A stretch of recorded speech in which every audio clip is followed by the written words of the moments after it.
It has been a hot minute since I've done an update on YouTube here, and the Jeep is living its best life. Airbags were great in this towing operation, so if you're still looking at getting airbags for your suspension in your Jeep, great way to keep the tongue weight balanced for not doing a wheelie. Obviously not a lot of weight in the trailer, but what is in the trailer is this cute little stove. Got this guy on Facebook Marketplace, and it is going to become the heater for the pool because I have a ton of wood that I need to cut and split. I also figured, why not use that wood to create a heat source for the pool so I can extend the pool season. So I will be joining this with the pool deck. Fire pit's looking rough, everything's in mess here, but let's get up onto the pool deck and see.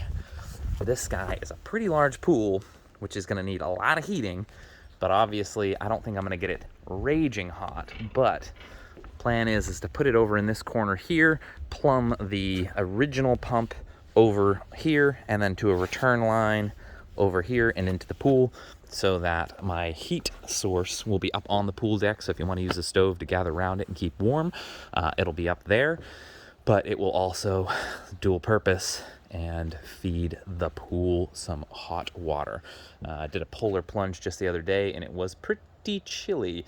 Temperatures in the daytime here are about 60 right now, but obviously the pool is a little bit colder than that. So we'll see how this works. If you have any tips, tricks, or suggestions, I have reconditioned a stove previously, and oh yeah, the bees are doing great too, by the way.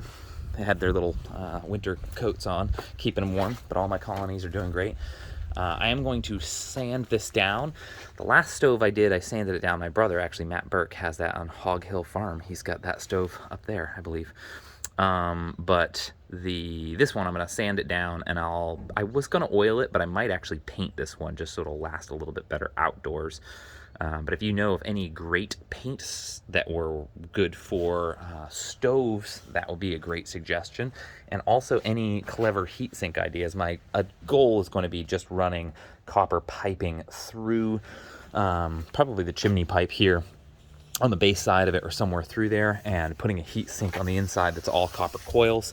I'm going to try and keep in mind the flow rate of the existing pump so that I don't, reduce it and have it higher pressure and lower flow rate. I would much prefer moving more fluid through it faster and putting a huge sink inside of it. But if you have any suggestions, or if you've done this type of a project before, give me some comments down below of what you would suggest as best practices. I have done my homework and research on YouTube and looking at all of the versions of these types of things that other people have done. But if there's a suggestion you have that might be worth taking on, let me know. I'll definitely entertain it and see what I can build into mine. So let me know what you got.